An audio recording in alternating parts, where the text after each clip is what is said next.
Elvis Robles. How long you been working here? 3 years. How's the company been treating you?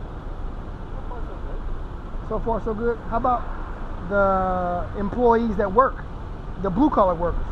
Because it seems like you're corporate and you're in the office. You know. Well, yeah, I mean that's what I do. Yeah. How in your eyes, you working here? How do you feel about MSL treating the employees, the temporary workers? As far as that I know of. I mean, because I've walked in here myself, and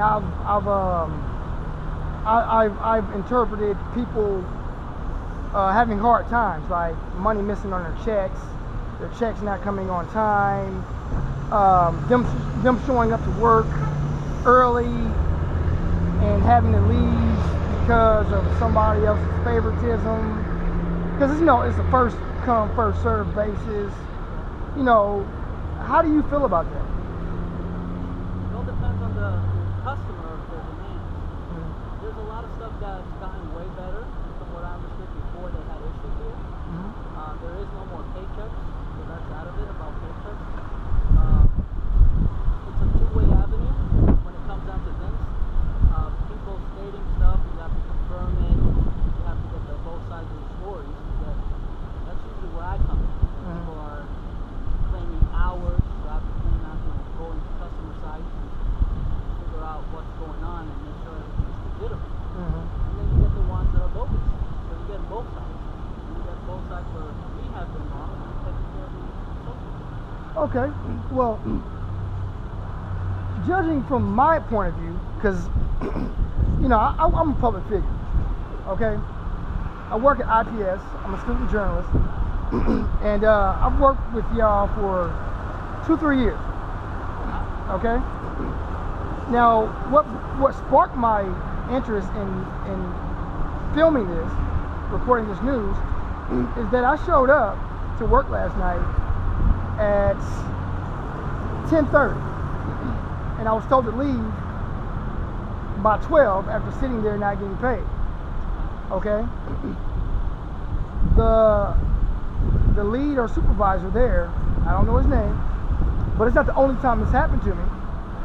But he told me that I wasn't on the list, when in fact that I called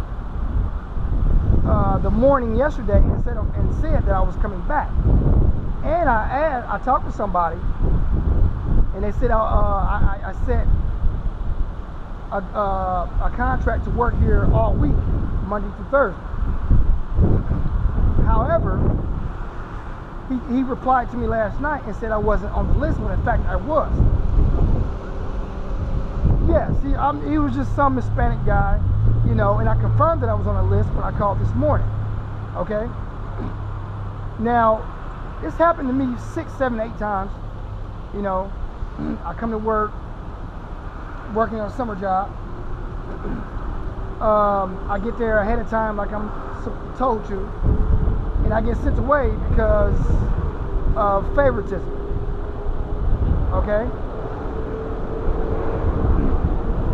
I called somebody today, and they said they were going to call me back from Human Resources. Now, I'm a person with credentials. I have a general studies degree. I'm going to have a journalism degree come next year. That's why I'm a student intern.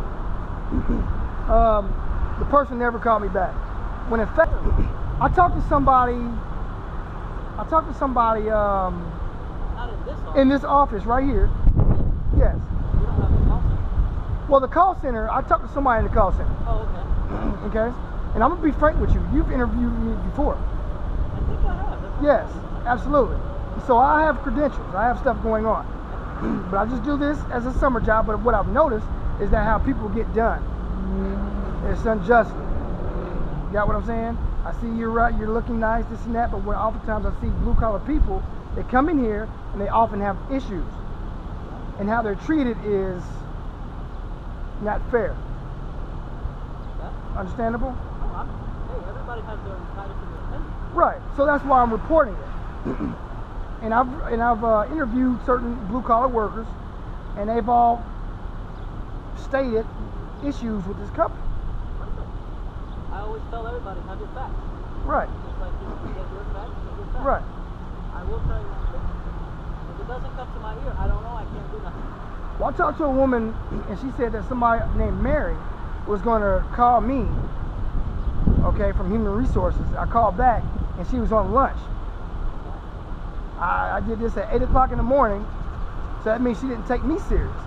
Even though that I have... So she told you that she was at lunch? Yes. No, she said she was at lunch at 12. I called her at 8. I called the corporate office, the call center, and they said that Mary was going to call me an hour from there. I went to sleep, got up, and they said she was on lunch. That proves that she didn't take it serious. But that's what it is. That's what it is. I got to report authentic news. And you also could find out if she was doing something else. She was on lunch. Besides coming back and then something else. You never know, but she still hasn't called me. Even though I got up like I was told to at 10:45. Well, I got up at 9. Got to work at 10:30 and was told to leave at 12 o'clock, though I was there before everybody else. So let me ask you this. And it's happened so many times, and I've witnessed it. So let me ask you this. Now that you're saying something, I'm investigating something that was popped out last night or this morning when I got it from the beach, which I'm heading over there now. Do you have anything to do with the person that threatened you? No. So you're not that person? No, I didn't threaten anybody. But I think I know what you're talking about because I'm the person they talked to earlier. But this is the thing in America.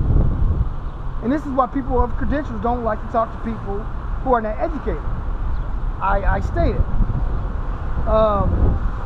With the Orlando shooting happening and all these people going postal in America, this is a prime example of lower class people getting done wrong.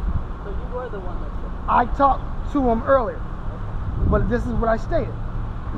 I wanted to say, you know, hey, with Orlando, the postings, well, with the Orlando shooting and all these Columbines and this and that, when people get done wrong, blue collar workers, and they're out here working hard, and they're getting done by people of lower stature too, with no credentials, no education, and they don't care,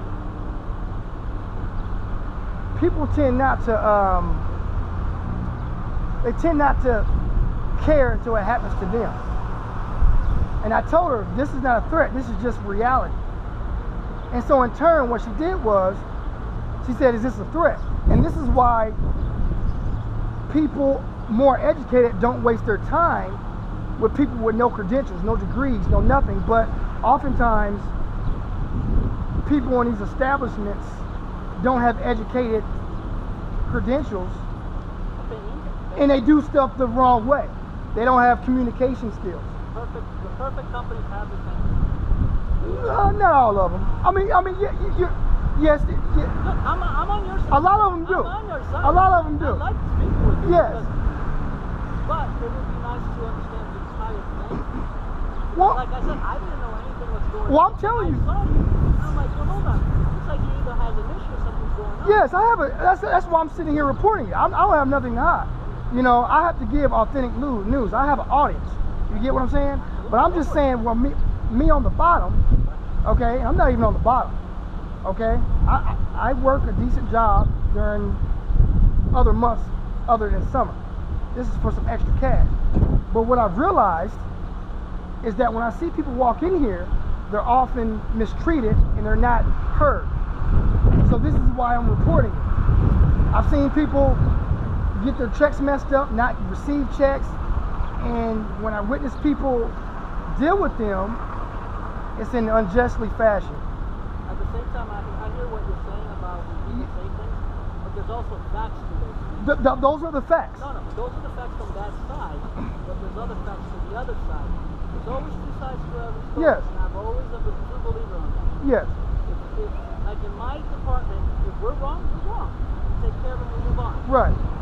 But there's also the other side where people claim stuff, and as we find more evidence to it, it doesn't go with it. So how are you supposed to go from that point when the